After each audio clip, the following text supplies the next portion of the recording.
જય મોગલ, જય મણિધર, જય વડવાળી, જય કબરાવાળી. આ વાતથી 18 વર્ણને એક આઈનો આદેશ. જોકે તમે પુનદાન તો બધાય કરો જ છો, ખૂબ રાજી થાવ છો. અમારી શું ઓકાત છે, અમે પુનદાન કરી શકી, પણ અમે એક માના ખોળે બેઠા છે, માના સિંહાસન, એટલે તમને એક આદેશ કરી રહ્યા છીએ. જો ભગવતી તમને સંપત્તિ દીધી, ધન દોલત, હું ખૂબ રાજી થાઉં, માતાજી ખૂબ જાદુ દે. પણ અત્યારે આ ઠંડી છે, શિયાળો છે, બને એવા કોઈ દુબળા માણસ છે, ગરીબ માણસ, જોકે ગરીબ તો કોઈ છે જ નહીં મારા સિવાય, પણ ગરીબ માણસ હોય એને તમે કોઈ ધાબળા આપો, કોઈ ગરીબના ઘરે જાય અન્ન આપો, બીજું ગરીબને કોઈ દવાના પૈસા આપો. કોઈ દીકરી હોય, કોઈ પણ વરણની, 18 વર્ણો કોઈ પણની દીકરી હોય એને ફીના પૈસા આપો.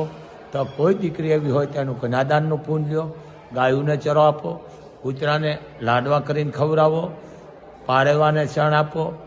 આ બધા પુણ્યના રસ્તા છે. પણ દાન કર્યા પછી વાગશો નહીં કે અમે આ દાન કરીશ. એ તમારું દાન અફેળે જાય છે, જેને કહેવાય ગુપ્તો કરો. બરાબર, 1.5 રૂપિયાને તમે મમરાને સેવ દો, પણ દુનિયા દેખાડો અમે મમરાને સેવ દઈશ. આ પાપમાં બેહો. દાન ગુપ્તો કરો, બોલો નહીં. આવા દાન કરો. ગરીબ માણસને જેને કહેવાય કે તમે ધાબળા ઓઢાડો છે, અને ભાગશાળી ઓઢાડે છે, આવા કોઈ સાધુ સંતો છે એનું ધ્યાન રાખો. ગામમાં કોઈ 50 ઘર હોય તો 5 ઘર દુબળા હોય એને તમે આપો. એવું નથી ધાબળા આપી, કોઈ નવા ગોદડા હોય તમારા ઘરમાં તો એ પણ એને આપી શકો. કારણ કોકનો આત્મો ઠારશે ને તો મોગલ તમારા આત્મા ઠારશે. તમારે કોઈ ધામે જવાની જરૂર નથી. બીજી વાત કે મોગલ ધામે દુનિયાને ખબર છે રૂપિયો મૂકવા નથી દેતા, પણ જે મેં તમને રૂપિયો અંબોરીને આપી છે ને એ રૂપિયા તમારી બેન, જો કે તમારી ફૈબા બાપની બેન એને આપો, ફૈબાને આપો, તમારી બેનને આપો, અને દીકરીને ભાણેજને આપો. આ વસ્તુ લેખે લાગે છે, આના બહુ ઉપયોગી છે. એટલે શિયાળો છે, નાના બાળકોને ગરમ સ્વેટર પહેરાવજો, કારણ કે અત્યારે દાતારો ગણાય છે બાપ કચ્છ કાઠિયાવાડમાં.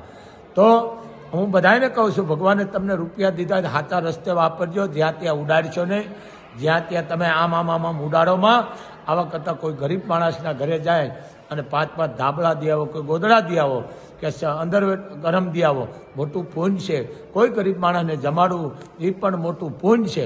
પણ આપ્યા પછી બોલતા ને મેં આપ્યું, કારણ ગુપ્તો આપો ને એ નોંધણી મોગલ ખૂબ લે છે.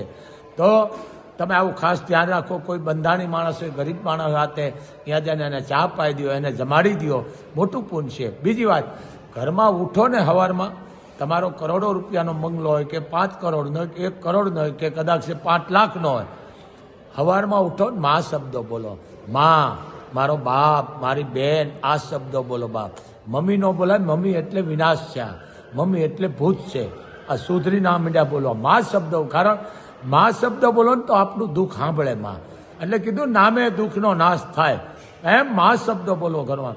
બેન બોલો, બાપને બાપ કયો, ભાઈને ભાઈ કયો, પણ બહારની વિકૃતિ ન બોલો.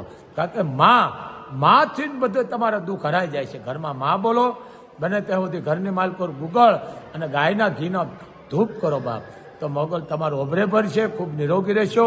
આવા ગરીબ માણસને વસ્ત્રનું અને અન્નનું દાન આપો ને તમારે કોઈ ધામે જવાની જરૂર નથી, કોઈ પાસે ક્યાંય જવાની જરૂર નથી. કારણ આ મોટામાં મોટું પૂન છે. જય મોગલ, જય મણિધર, જય વડવાળી.